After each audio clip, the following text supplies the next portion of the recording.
Hello and good evening, viewers and comrades. Happy Wednesday and welcome to the Workers' Party weekly broadcast. We're excited tonight because it's election eve. Tomorrow in Helensburgh, voters will have their first ever chance to vote Workers' Party in an election. History in the making.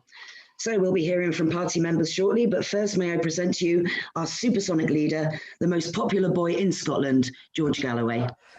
Thank you so much indeed. I don't know about popular, we'll see about that, but definitely best known. And that's something to be, at least when you are fighting in an election. So thank you kindly for that, Tess. It's wonderful. I don't know how you're going to keep up these supersonic introductions, but good luck with it. It is election eve in Lomond South and Helensburgh, and it is the first time that anyone will ever have had the chance to vote for the Workers' Party in an election. And we very much hope that all the efforts, such as they were able to be, given the ridiculous restrictions on electioneering that the Scottish government imposed, meaning that virtually no door, well, absolutely no door could be knocked, but very few doors could even be delivered. Though I'm told, a little bird told me that Workers' Party activists got round some of these restrictions and did their very best. So the very best of luck to Paul. Whatever the result, he's been a credit to us. And the journey of 1,000 miles begins with the first step. And this is the first step. I promise you a bright future for the Workers' Party in Scotland. I'm in absolutely no doubt about that. I think we'll have a great future in the country as a whole. But given the special circumstances and my having now moved back to Scotland, and my role in the Scottish Parliament elections, about which more later, I think that we start off with a profile in Scotland far in excess of anywhere else, and I think we will prosper, politically speaking, from that. We will very quickly be on every ballot paper in Scotland, and I expect that members will flood into the party after the elections to the Scottish Parliament in May. So best of luck, Paul. I will come back to the electoral situation and the opinion polling to which Tess just referred. But I want to start with, if you'll forgive me, a homily to David Davis, the Right Honourable David Davis, a right honourable man, albeit a Conservative, a man who appeared in my Tony Blair film, a man who relentlessly pursued the truth about the Iraq War, having been one of those fooled by Tony Blair in the run-up to the war. He never forgot the shame of voting for a war that turned out to be based on a pack of lies, and he remorselessly pursued, and is still remorselessly pursuing, the truth about how Britain was lied into that disastrous war. But the homily is not really to him, but to the ancient practice of parliamentary privilege and the freedom of speech of elected parliamentarians that it defends. Because what we saw last night in the House of Commons was, in half an hour, exactly 30 minutes of an adjournment debate, a device I have used very many times myself to air important issues, underprivilege, where the rich and the powerful cannot stop you from speaking. In just half an hour, David Davis did more than an entire year of endless machination inside the Scottish Parliament, where it turns out there is no parliamentary privilege, and therefore no truth may be spoken if the stars are aligned against you speaking it. And by stars, I mean the legal machinery in Scotland. And the chief law officer, when he appeared before the Alex Salmond tribunal, was brutally frank about it.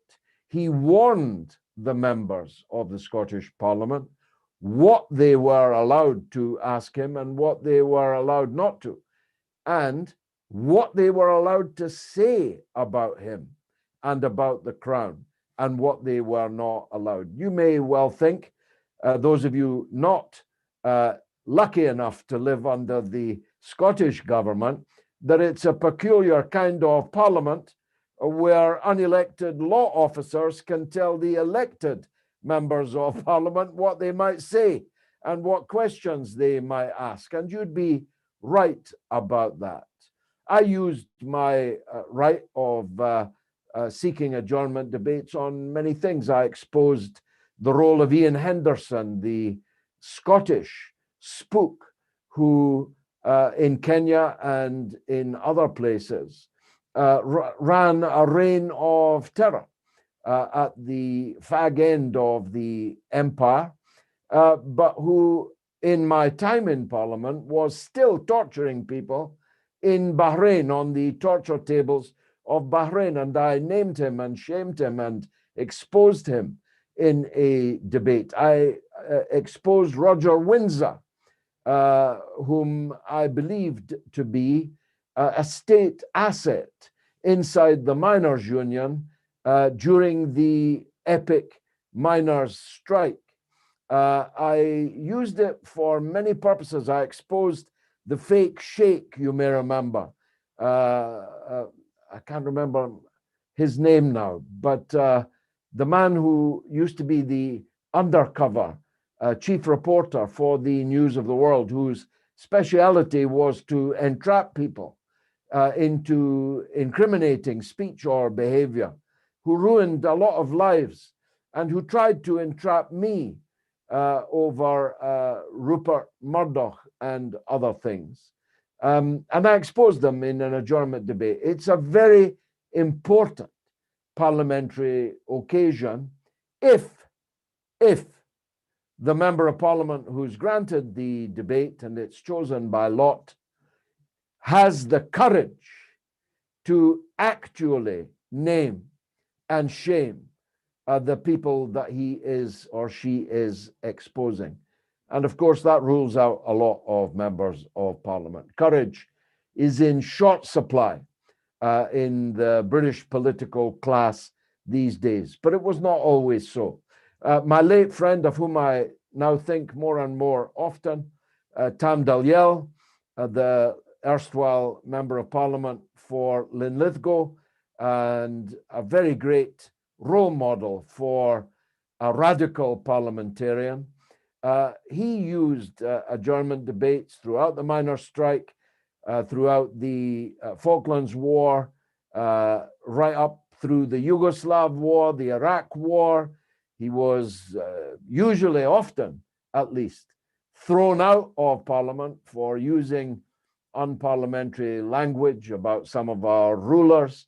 But Tam was the most indefatigable man ever in British politics, indefatigably pursuing his target right to the end. He was an absolute model parliamentarian. That's what you want when you elect a member of parliament. And David Davis's performance last night was of the very greatest moment.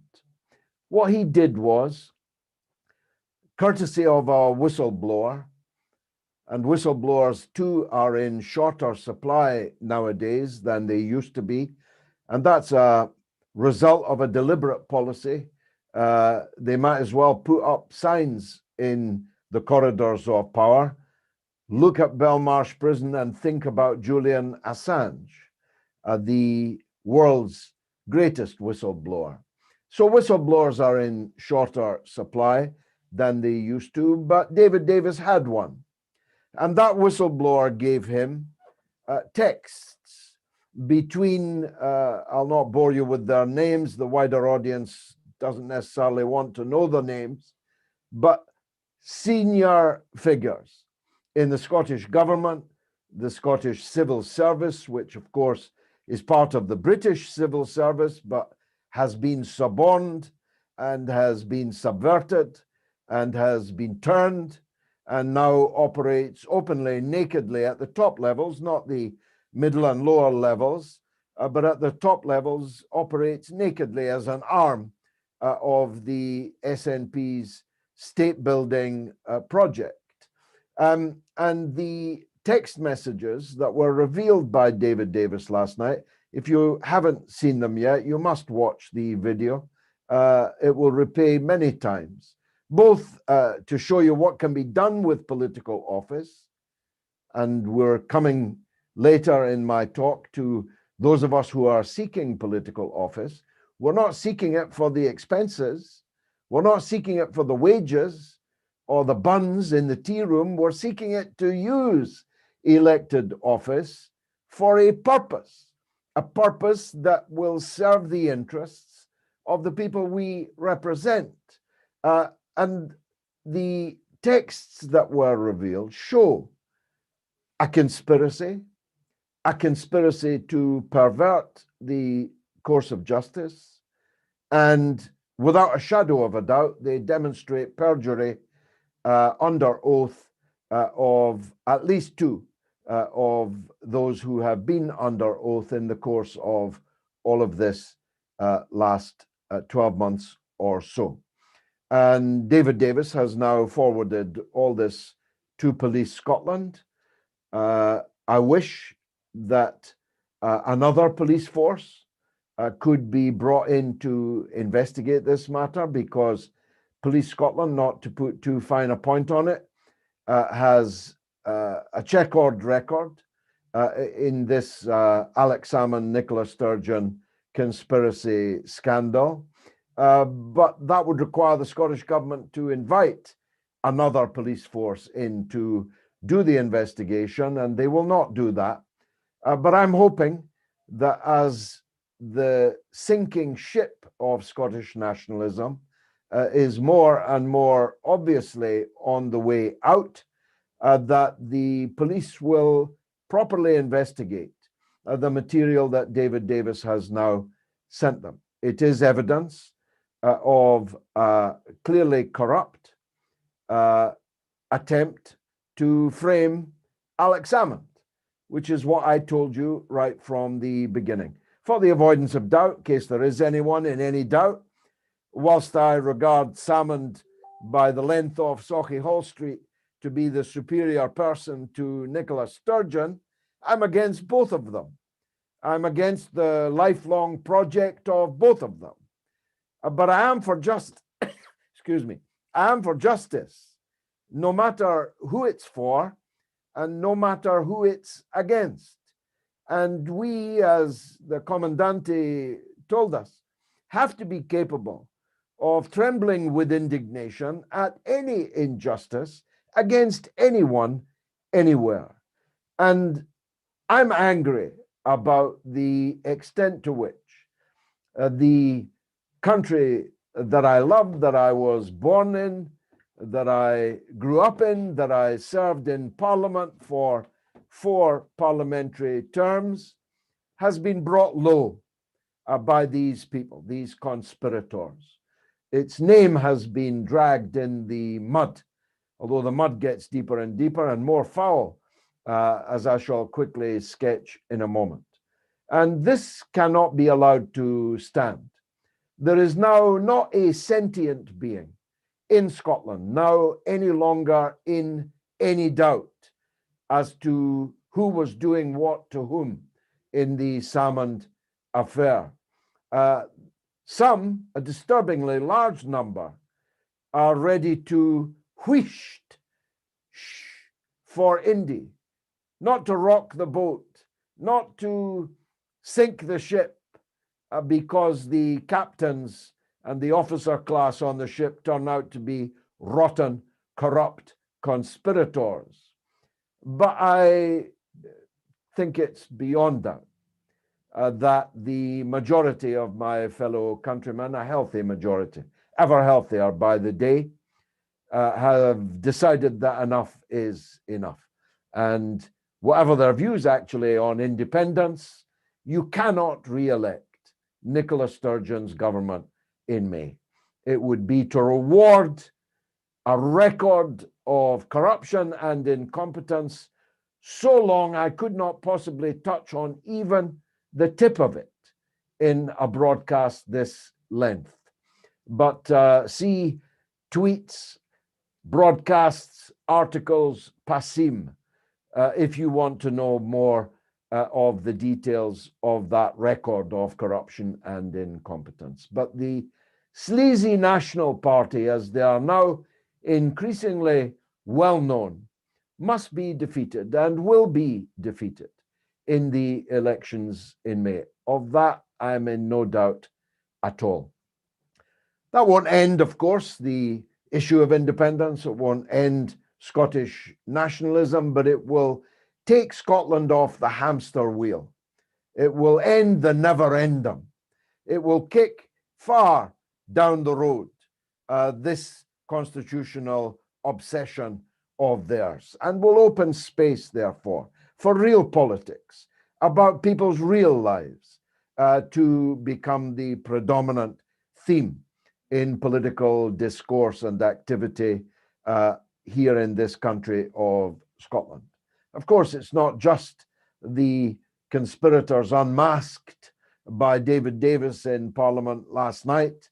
The scandals are coming so thick and fast. At 5 o'clock last night, it was revealed by the Times that the chief advisor of Angus Robertson, the man who hopes to be the next leader of the SNP, and Nicola Sturgeon hopes that too, otherwise she wouldn't have knifed Joanna Cherry MP to make it impossible for her to enter the Scottish Parliament in order to make way for Angus Robertson to be their candidate there. His chief advisor, who left his employ to become a drag queen in London, according to the Times, at 5 o'clock yesterday afternoon, has been charged by the police for the rather exotic crime of voyeurism. In this case, the allegation, which is denied, is that former chief advisor to Angus Robertson took photographs of a man's penis without his knowledge or consent and circulated them. This is punishable by up to 3 years imprisonment, not for Angus Robertson, but for his former chief advisor. But it just adds to the long and growing list of really grotesque scandals, one of which I referred to last week, but which has now marched on. The chief whip, imagine, the chief whip, the man charged with keeping order and discipline amongst SNP MPs at Westminster, has now had to resign that post and is facing allegations from not one but two young SNP staffers, males, that he sexually assaulted them and harassed them. And one of the complainants also alleges that a woman SNP MP sexually harassed him also. Every night is party night at Westminster for the SNP, but they're not the kind of parties you'd hope your own young children were attending. Time is against me. Believe me, I could speak for the next 3 hours on the SNP's failures, but I have other important things to deal with. The first is the allusion that Tess made in the introduction. We, the Alliance for Unity, commissioned YouGov to ask certain questions about us on one of their opinion polls. The results are these: that when asked who is the best known opposition political figure in Scotland? The answer was, by a distance, me. And I've only been back full-time in Scotland since December. And I have not been on television once. I've not been on radio once. And the poll was taken before the only two profiles of me that have so far appeared in the Scottish printed press.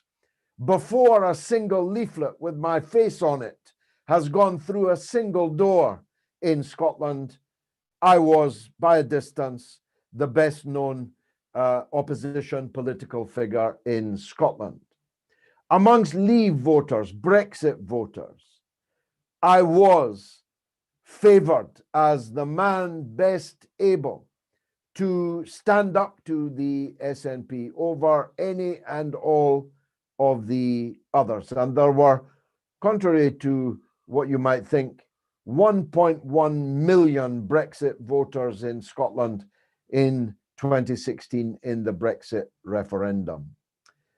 In South Scotland, where I'm standing, more people thought I was the best man to stand up to the SNP than thought the leader of the Scottish Conservative Party was. And this South Scotland region has 4 elected constituency Conservative MSPs. But more people in this constituency think I'm the best person to stand up to the SNP than Douglas Ross MP, the leader of the Conservative Party. The number of people who thought that is enough before a leaflet has been dropped, before a TV interview has been aired, before a radio interview has been aired.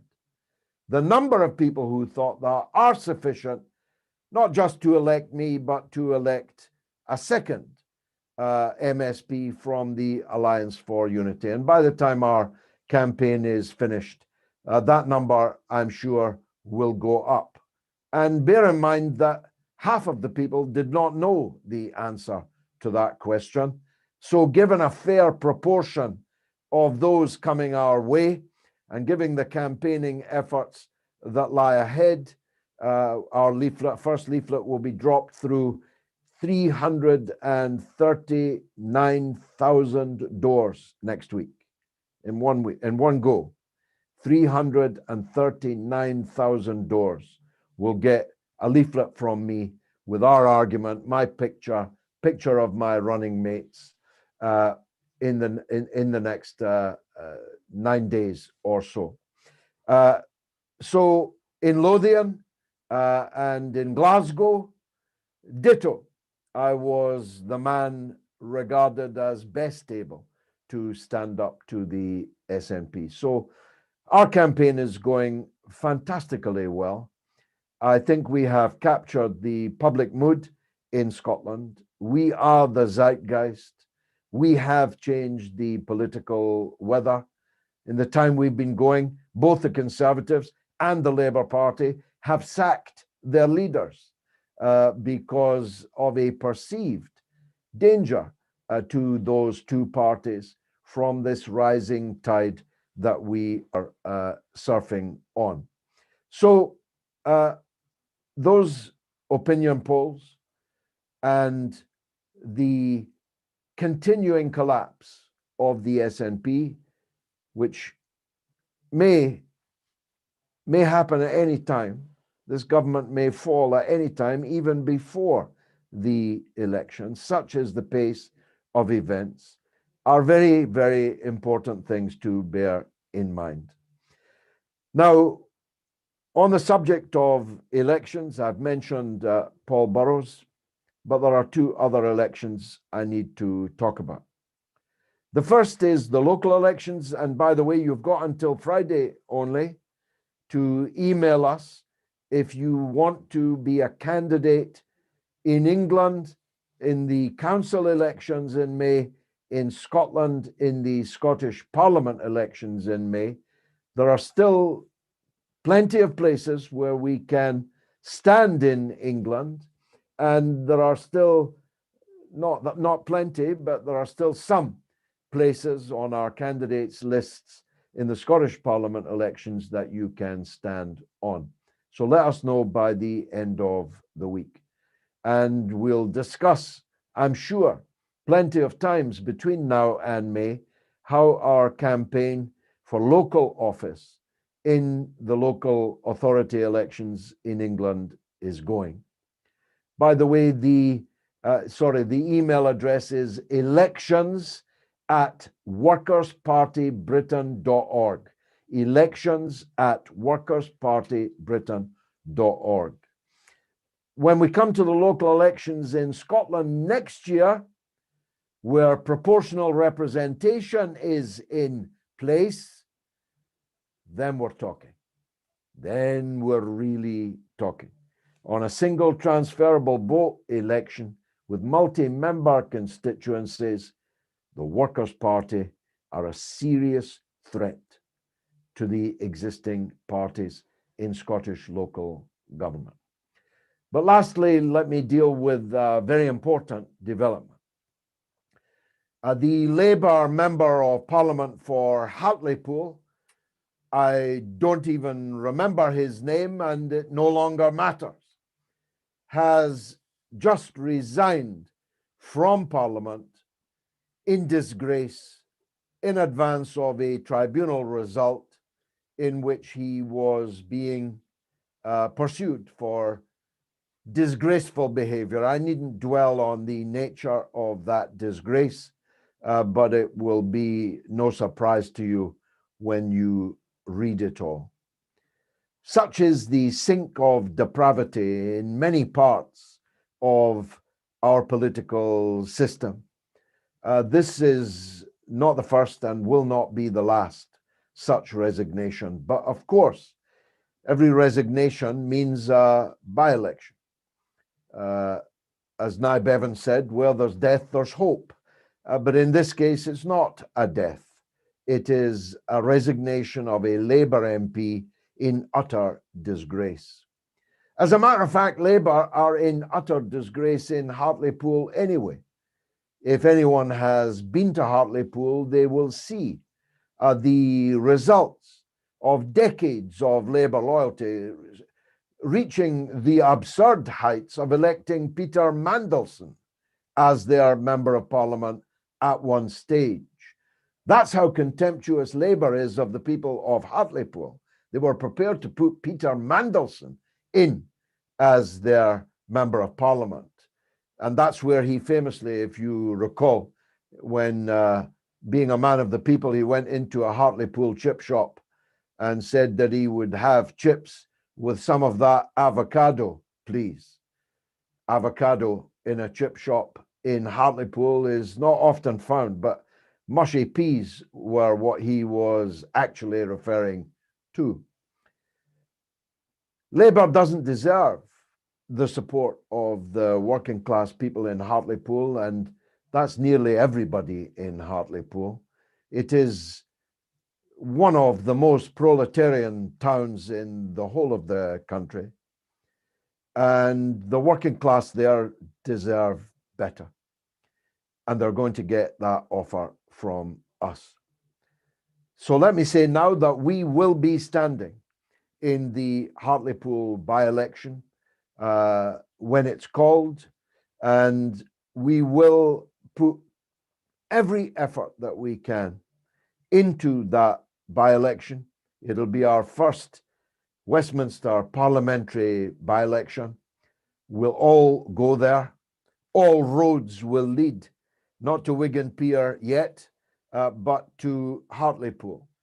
And we will seek to hang the existing political formations that are taking advantage of the alienation of the working class in Hartlepool. We will seek to hang them from the yardarm, metaphorically speaking, of course.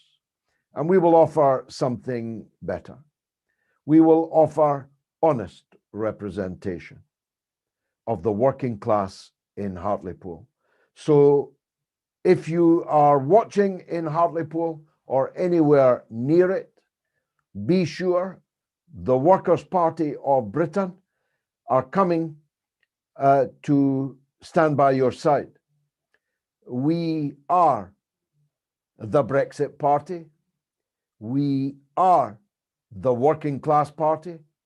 We have a plan for Hartlepool, for Britain, for the working class in Britain, and we will take Hartlepool by storm with our campaign. We may not win, although we will be fighting to win, but we'll win the argument and we will establish a foothold, a footprint in Hartlepool and in places like it that will make the disgraced Labour Party shake in its boots. Labour is currently trying to rig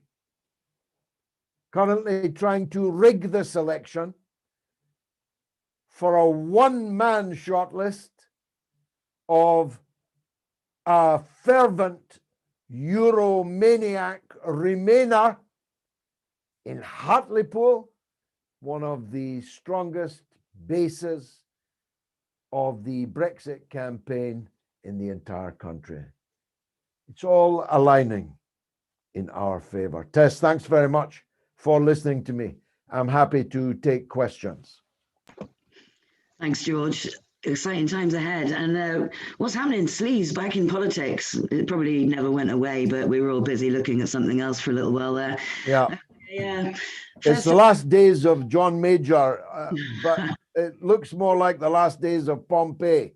Oh dear, I hope it's the last days of Boris. Anyway, right, first up we have Liam. Can you unmute there, Liam? Yeah. Gotcha. Even though Evening.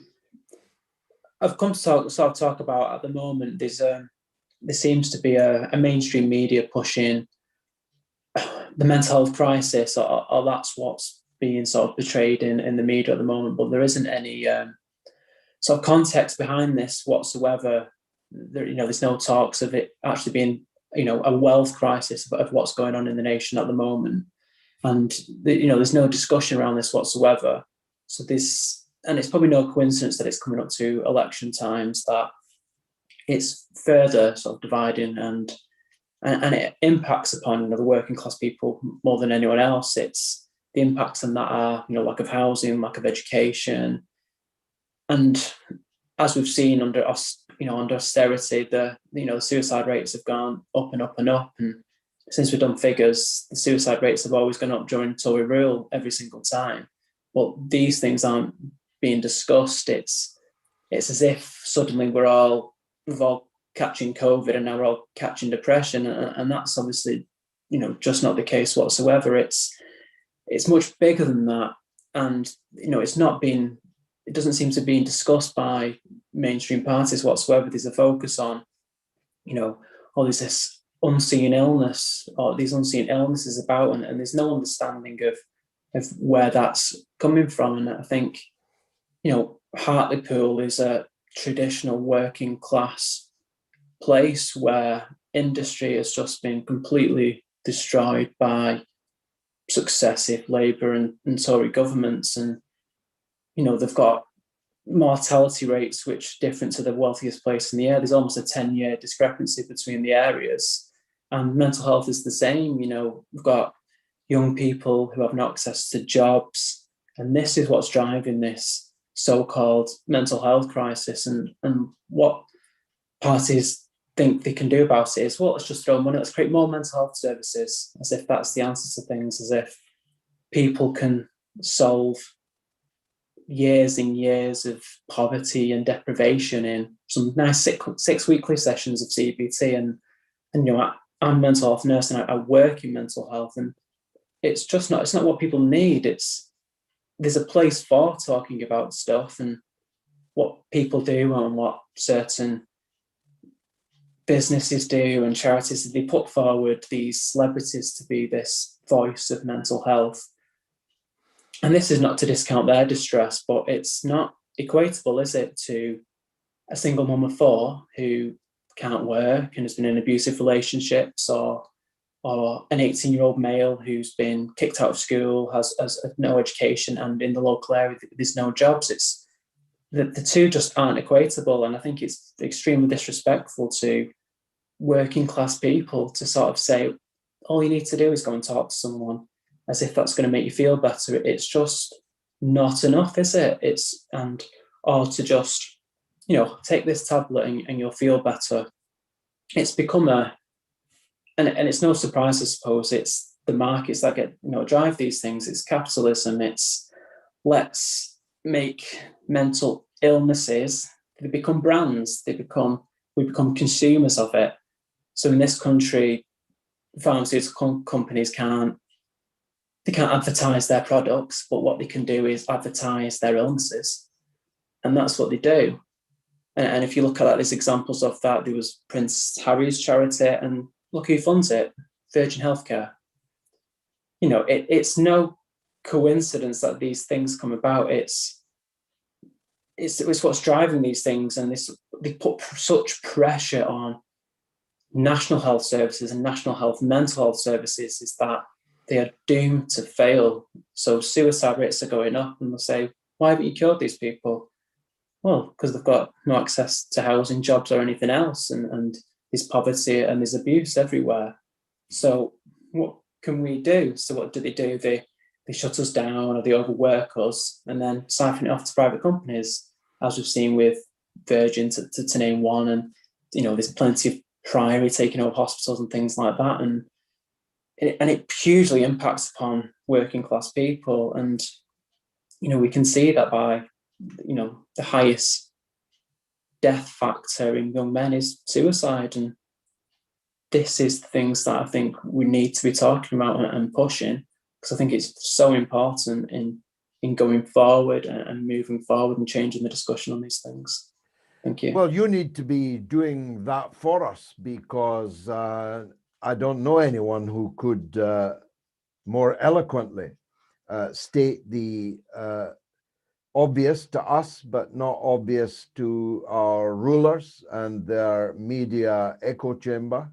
That was extremely moving and eloquent, and I agree with all of it. I just add this caveat, that we're not saying that talking to people is not a good thing. We're not saying that helplines and so on are not a good thing. They are necessary, but they are not sufficient. And in so many things, this is our take on Britain today. Things are necessary, but they're not sufficient. They are prophylactics, they are sticking plasters, and we need them, but they will not solve the problem. And that problem, at the heart of that problem, is wealth inequality and opportunity inequality.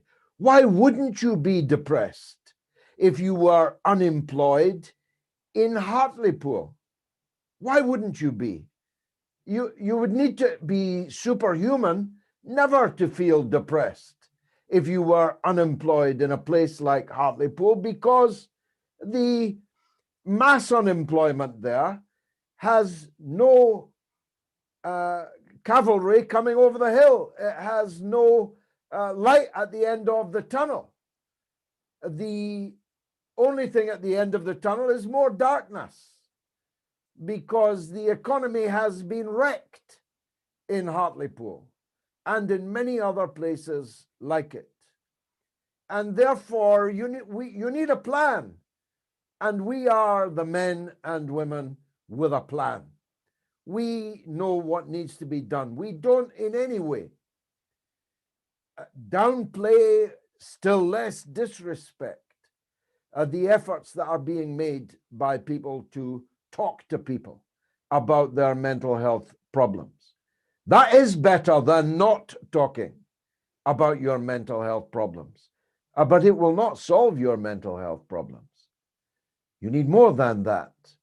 And we're the people with the plan with more than that. Thanks, Liam, a brilliant contribution. Thanks, George. Yeah, thanks, Liam. It's they do say, don't they, that 1 in 3 people suffers from depression or mental health at one point in their life, but I think it's probably more than that. It's quite difficult to find someone who doesn't have some kind of depression issue, and society likes to sell us self-help books and tell us that it's our fault and that we're being weak. But like George says, how can you be strong when you're constantly being downtrodden all the time? It's outrageous. Okay. Next up, we got our old buddy bus driver, John. Are you there, John? Are you there? I am, Tess. Can you hear me? I can hear you, mate. Hi there, John. Hi, George. You okay? Yeah, good, son. Good to see you again. Yeah, and you. So as has been announced, I'm standing in Skelmersdale in West Lancashire. Excellent.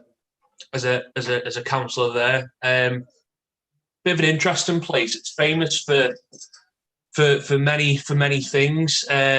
Mostly for its for being a former mining village. It was designated as a new town in 1961.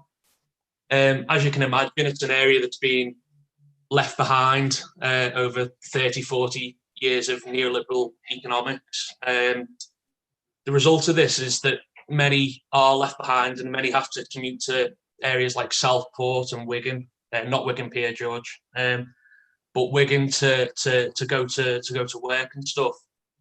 Now, during the early days of the coronavirus, the Liverpool City region brought in a scheme, and I think I raised this at the time, but they brought in a scheme where NHS workers could produce their staff pass essentially to the bus driver and get on free of charge.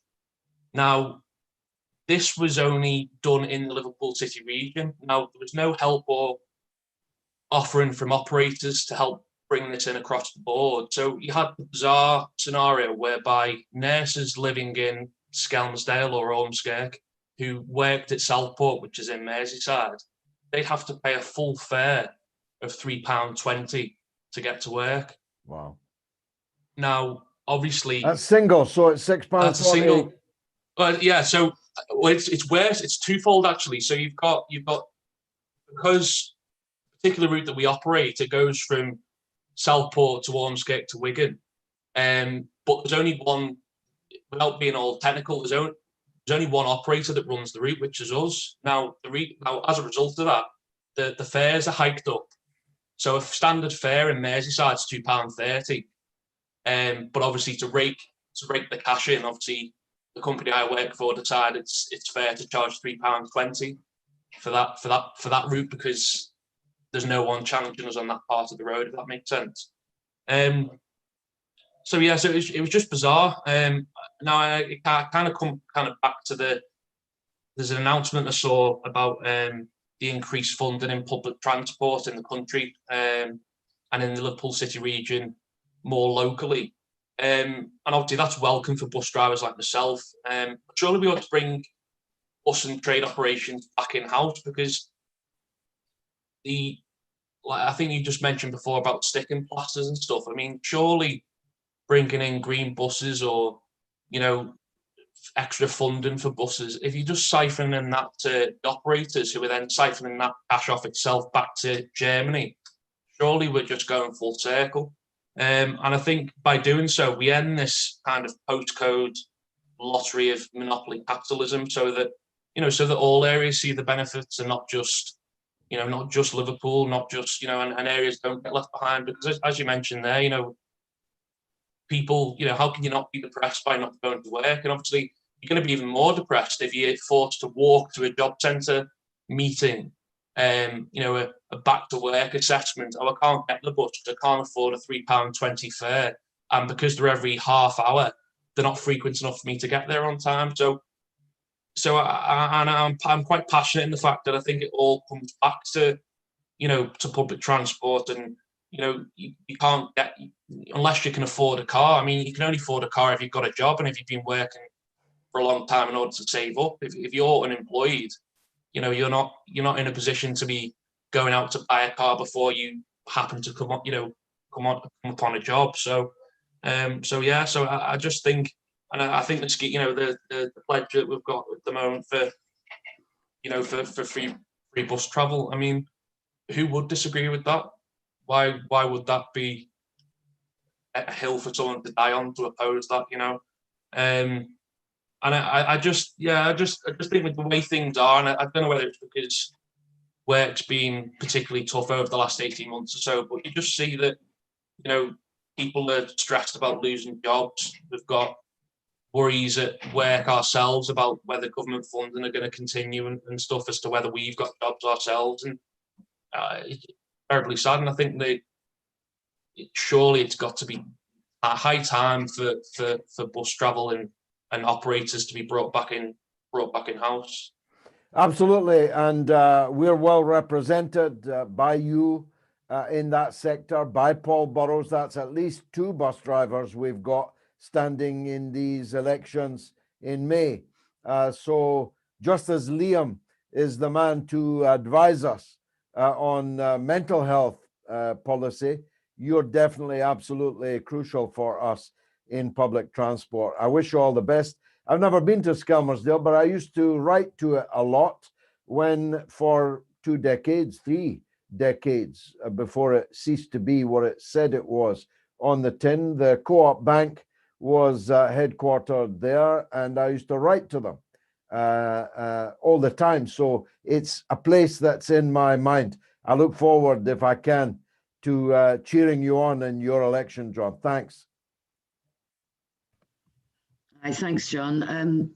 The buses where I live in Pembrokeshire, there's basically, well, you get one on a Friday, perhaps, if you're lucky, or you get one. Yeah, good point. You know, it's not very. The services around here aren't great. I'm just looking for our next contributor here. We've got Georgie next. Are you there, Georgie? It says here, and Jessica too, but you're not going to make a talk, are you? Maybe. Yeah, Georgie, can you unmute, Del? Hi, yes, I'm here. I wasn't expecting to. I'd forgotten I was going to chat. I was going to talk about the nurses' pay rise, or the NHS pay rise. Just wanted to say a few things. We've got a few notable dates coming up. April the 1st, we're due to receive our pay rise, which we're not getting. And there's a few other notable dates coming up. But I'm sort of chatting with Nurses United UK, because they're trying to organise bits and pieces, getting all the unions together, so we're all talking from the same hymn sheet. But I wasn't going to say much else tonight. You've caught me off on the hop. Sorry about that. Welcome. Well, of course, we stand 4 square behind all of the workers in the National Health Service and in the social care system. We, of course, demand the merging of social care with health care, because they are not separate things. And we stand for public ownership of both the health service and the social care sector. And some people watching this will say, well, isn't the NHS already in public ownership? And of course, if you listen to Dr. Ranjit on my mother of all talk shows on Sunday nights, you already know that it isn't. But it has to be brought back into public ownership, because some of the main problems, not all, but some of the main problems of the National Health Service are because Dr. Richard Branson is the country's biggest doctor. At least I think he is. If he's not, it will be the United Healthcare of the United States. They're buying GPs. Yes, if you're not aware of that, you need to get aware. GPs' practices are being bought and sold in the marketplace, and the concentration of them, monopoly ownership of them, is already underway. The services, cleaning and catering and diagnostics and technical services and so on, are on multiple levels in the NHS already privatized. And that's where our money is going, on that and on the proliferation of management in the NHS, which is not just extremely expensive, but not very efficient. So again, we are the men, the women with the plan, and you are our health service advisor. Thanks, Georgie. Good to see you again. Thanks, Georgie. Sorry about that. Sorry for springing it on you. It's because you've been waiting a couple of weeks, isn't it? So, okay, we've got Joshua next, who's also been waiting for a good few weeks. Are you there, Josh? It's like a seance, this, isn't it? Can you Absolutely. Can you hear me? Yes, Yeah. Josh. Yeah. Yes. Happy St. Patrick's Day. Thank you. Yes. Okay. Just a quick little warning about the SNP. They're putting out a. This isn't the main topic. I'll be very quick on this one, but they put out a list of achievements, 182 of them that they allege is theirs, and they put it out on social media. I just want to warn you about that, okay? Just to make sure you're ready for it. I'm not saying I believe it. I'm sure most of it's lies or exaggerated, but anyway. And there is actually another PDF file that you can Google that will give you like a list of their failures, 100 of them. Anyway, that's yeah. Basically, I don't want to sound. Like I said, I voted to leave the European Union, and it's yesterday's debate, and I don't want to sound like an apologist or a Grexiter, but what I was going to say is, for anybody making a case to rejoin the EU who used allegedly left-wing arguments, things like the tax laws that were coming in, or the time when the EU made Apple pay the Irish government 100 million in taxes for trying to evade it, or for those Britons who are now going to miss out on the Erasmus scheme.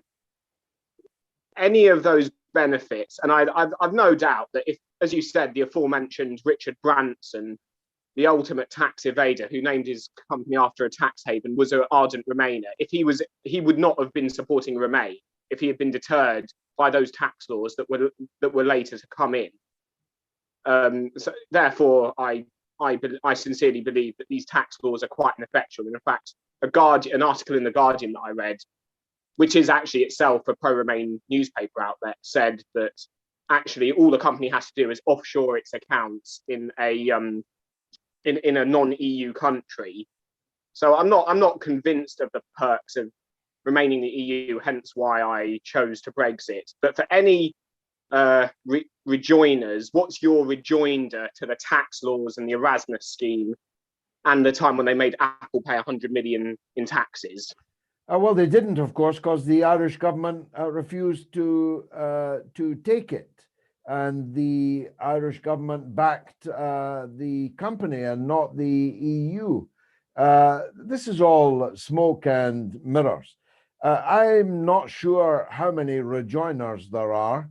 Maybe I lead a sheltered life and just never come across them, but I wouldn't have thought this was very good weather to be trying to sell rejoining the European Union in the middle of a pandemic in which their governments and their institutions have as catastrophically failed in the first part of the crisis and have 5 or 6 times more catastrophically handled the vaccination rollout. We have vaccinated more people in Britain than Germany, France, Italy, and Spain put together. Just think about that. The chaos inside the European Union over vaccination is a daily splash on every front page in the European newspapers. The idea that anyone could prosper politically by offering the British people the chance to rejoin a failing European Union is more ridiculous by the day. All the things they predicted would happen to Britain if we left are now laughable, and therefore you don't read any more about them. We were told that we'd run out of medicine. Just think about that. It's the European Union that's run out of medicine. We were told the pound would crash. It's 139. It's 116 or 20, I think, against the euro. We were told that that Dover would seize up, but it's operating normally. All of these things that were dragged across the path to try and subvert the democratic decision that we made in 2016 just look laughable now.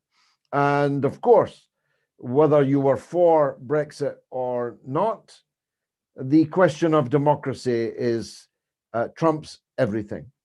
It was the Labour Party's efforts to cheat the British people of that which they had voted for, which led to their disastrous defeat in December of 2019.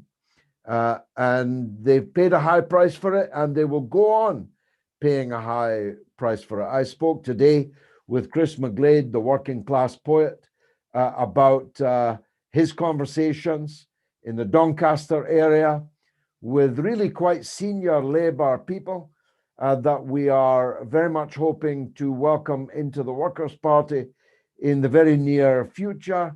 And one of the principal reasons they give is that they were not only, the Labour Party didn't only try to cheat them of what they voted for in Brexit, but slandered them as racists and Nazis because they voted for Brexit. I'm talking about very senior people in the Labour Party in the Doncaster area, and very senior trade union people also. So the working class is lost to Labour, not just over Brexit, over many cultural and economic issues, but Brexit was the last straw. And Labour will never get these working class people back again. And the more it sounds and looks like a rejoiner party, the less chance they've got of prospering amongst the British working class. Thanks, George. Yeah, Brexit, will it ever resolve itself? Will it ever work out? I don't know. Okay, here we have Alan now. He's one of our candidates. He's going to be running in Wolverhampton. Are you there, Alan? Yeah. Can you hear me? Welcome, Alan. Welcome. Yeah, good you're news. right. Congratulations. Thank you. Hello to everyone. I've just been asked to give a quick update on how it's going in Wolverhampton, the borough of Heath Town. Thank you to all the Wolverhampton members and Birmingham members, especially, who've been helping me drop leaflets. I've got my signatures. I've got my preliminary form check booked in.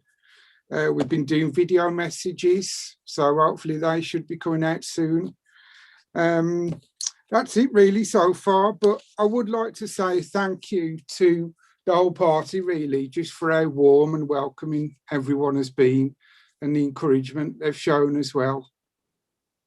Bravo, and the best of luck in Wolverhampton. I really hope that you do well and that you poll well, but you recruit well also. Don't forget that one of our purposes in fighting these elections is to win new members and build our branches from Penzance to Perth.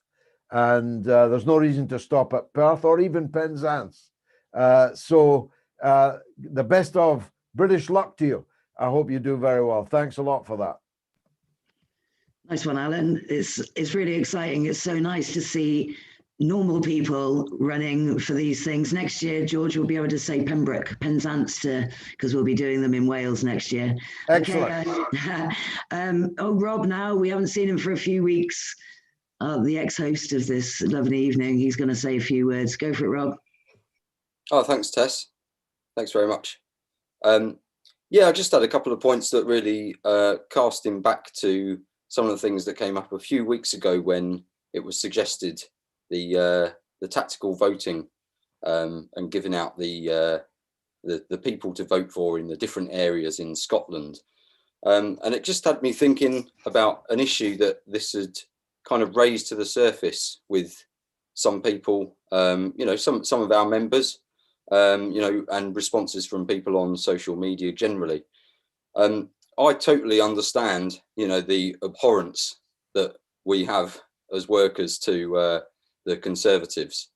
You know, I know why that exists. I understand where it comes from, and I don't think it's a case that, you know, we have to say, oh, you know, it's you know, all people are all right, and you know, we can just kind of live and let live.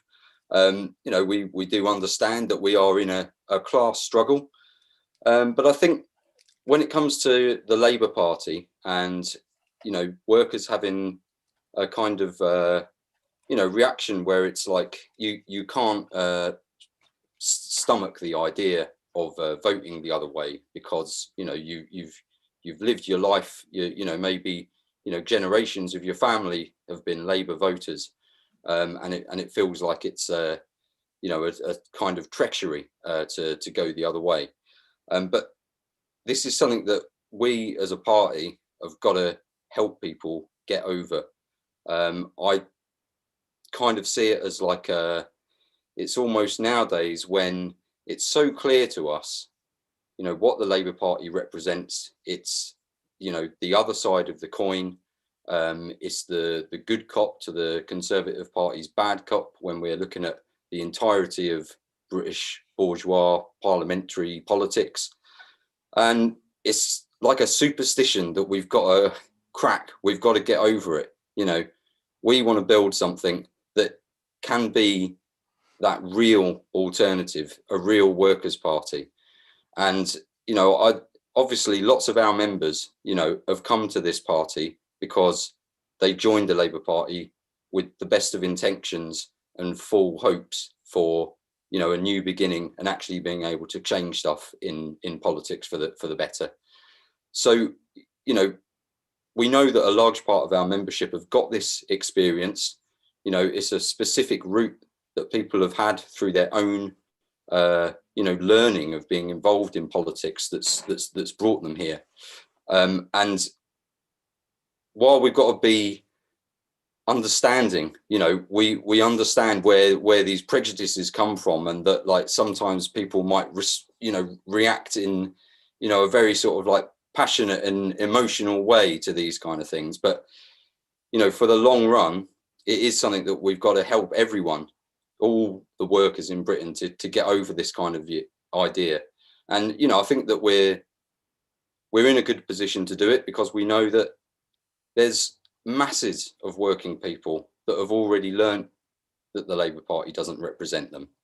And we've got, you know, the example of, you know, masses of these workers, you know, did in effect vote Conservative in the 2019 election over the question of Brexit, when the Labour Party had demonstrated through what it was saying that it was appealing to the Remain camp, to the Remain interests of, you know, large corporations, to basically say, you know, if you vote us in, we'll do our best to, you know, limit this or twist it around and turn it so that things, you know, can stay as the status quo as much as possible.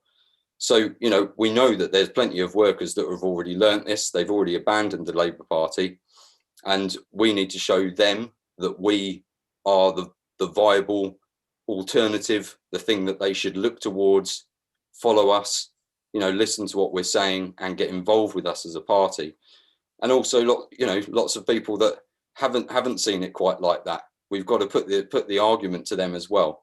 So I just really hope that we can carry on our work of, you know, helping people to get over that sort of prejudice and that superstition with the idea of the two parties at loggerheads, and it's got to be one or the other when it boils down to it, because it doesn't have to be one or the other. You know, it can be us, the other. Bravo. Bravo. Thanks. Thank you, Rob. And thank you so much to George and to all our viewers and contributors. Good luck tomorrow to Paul Burrows. Woohoo! They'll write books about you, mate. You're the first, and you certainly won't be the last. Viewers, if you like what you see and if you want to get involved, you can find out more at workerspartybritain.org. And don't forget, you can sign our Corona Tax petition as well at coronatax.org. We'll see you all same time next week. Till then, much love and take care and have a good night. Nostar. Bye-bye. Thanks. Bye.